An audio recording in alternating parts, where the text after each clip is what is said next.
Hey guys, I'm out walking the dog in the countryside of Italy, and I thought I would share a video. And it's with to do with practicing the Sunim Tao or Silim Tao, and it's memories of the early 70s and also period of time. Sorry, I've got my dog that's pulling me. Anyway, so it's a period of time, my childhood, that I remember Sifu Jim Fung used to dedicate some time to teaching us certain aspects of doing the form. And I remember it specifically because it was really strange. And then I remember there was a period of time in the 1980s where Sifu Albert, who was one of the first students of Sifu Jim Fung, I believe he started learning directly from Sifu Jim in the late 60s.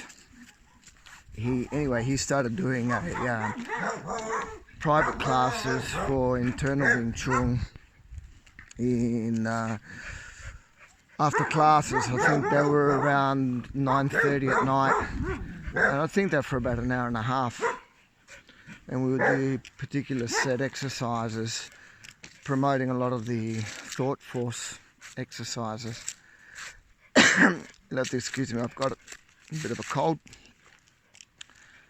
Anyway, there was just one thing I thought I'd share with you, and that it's always stuck in my mind, and I do it.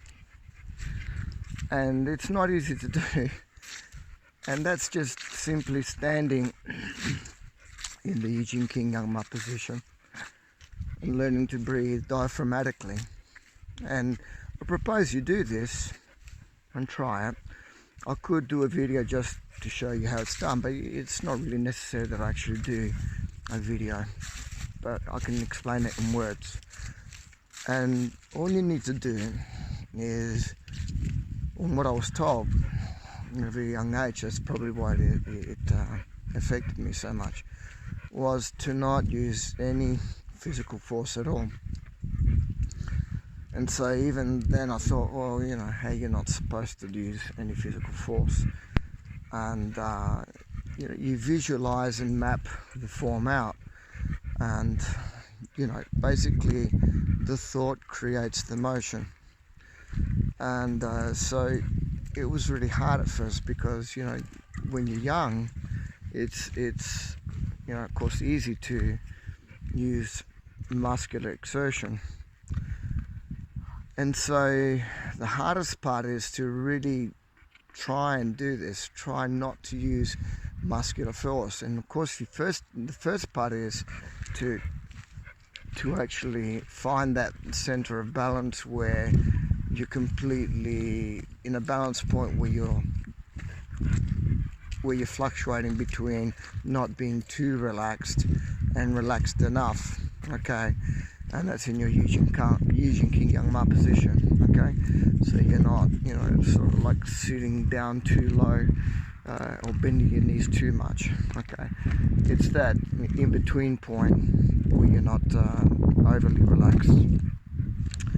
And then when you find that you're breathing diaphragmatically and you find that point of concentration, and you start your form work, you start your form, and seriously, you don't use any muscular force. You think it. You start thinking it, and see what happens. And you take your time, and it might seem like it takes forever, and you mentally exert the actual motion mentally and do the whole form, thinking it until the motion happens with through a mental procedure, through thought process. And I know that sounds strange, but all I can say is just to try it and keep trying it and keep trying it and keep trying it.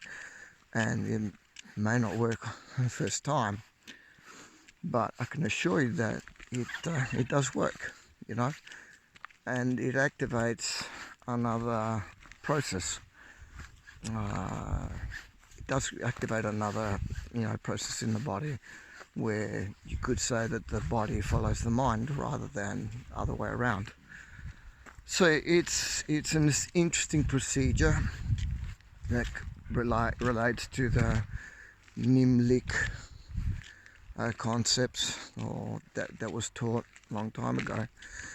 And I remember even in the 70s, Sifu Jim Fong would talk about these things, but not many people were really that interested because, well, I mean, even myself, I can't say that, I was always enthused about it. But there were those periods that I did spend my time, doing it, and I spent a lot of time doing it, and then I concentrated my time also in doing, concentrating on my fighting ability.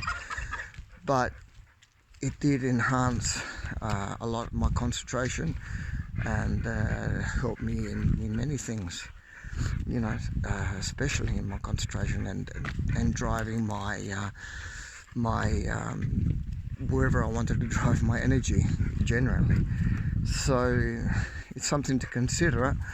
I would recommend it. In any case, thought I'd leave those thoughts with you. Okay, have a good one.